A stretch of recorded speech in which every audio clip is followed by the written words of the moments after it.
A low tonight of 47 degrees. We could see some thunderstorms roll in later on tonight. The rest of the week is going to be in the 60s. I'll have those full weather updates for you later on in the 6 o'clock report.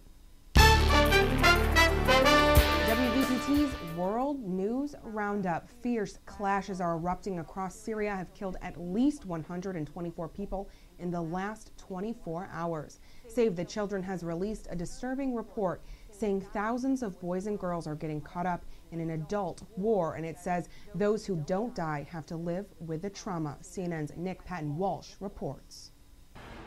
Save the Children's report, released today at the start of the UN General Assembly, is designed to draw attention again to the plight of the youngest victims in this conflict, those caught in the middle, the weakest children. They also say they are themselves running out of supplies and need urgent help for this growing humanitarian crisis. Their report really consisting of a number of harrowing personal accounts. There's Khalid, aged 15, who recounts how he went back to his school to discover it had been turned into a torture centre. There, he says, they hung me up from the ceiling by my wrists with my feet off the ground. Then I was beaten.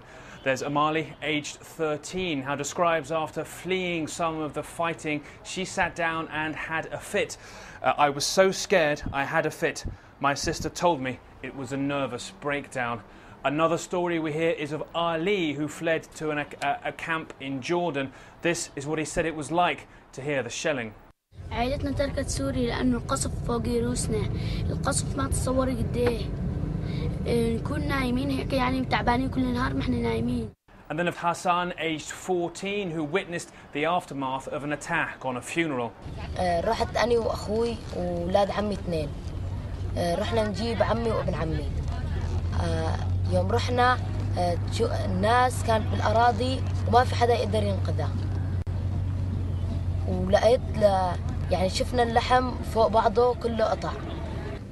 شعوري انحبط كثير ويأست من الحالي ومن الدنيا كلها.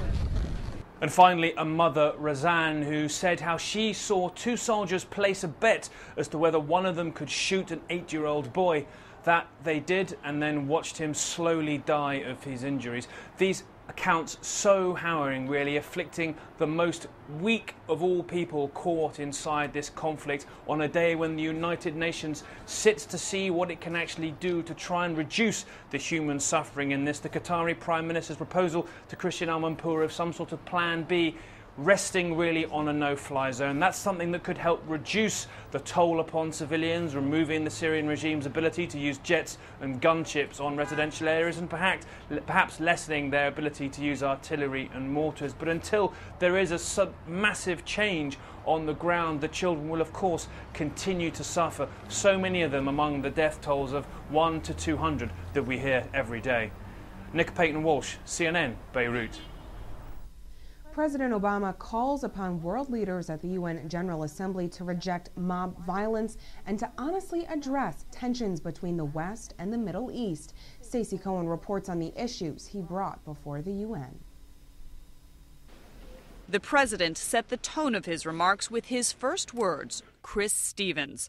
He honored the late U.S. ambassador's devotion to Libya and promised to find the people who killed Stevens and 3 others. And the president asked for unanimous condemnation of the mob behind the murders. Today, we must reaffirm that our future will be determined by people like Chris Stevens and not by his killers.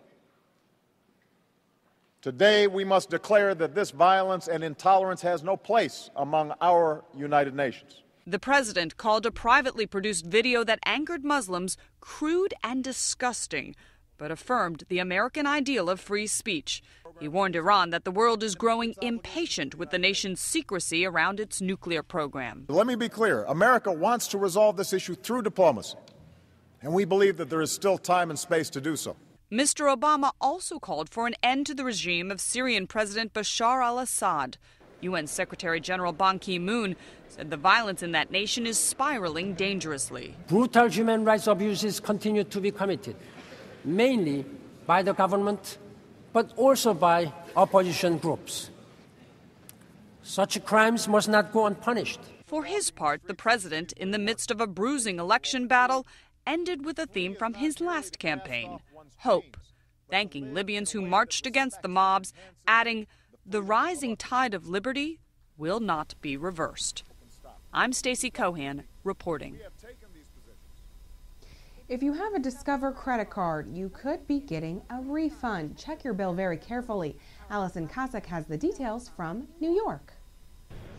Discover Bank is refunding $200 million to more than 3.5 million customers. Why? Because of deceptive telemarketing. A joint investigation by the Consumer Financial Protection Bureau and the FDIC found that Discover's telemarketers were misleading customers. They say Discover's phone reps tricked customers into purchasing credit card add-ons like identity theft protection and credit score tracking. Telemarketers often implied these benefits were free, but they weren't. And recorded sales calls found telemarketers speaking extremely fast when explaining cost and product terms. Some even processed purchases without the customer agreeing to it.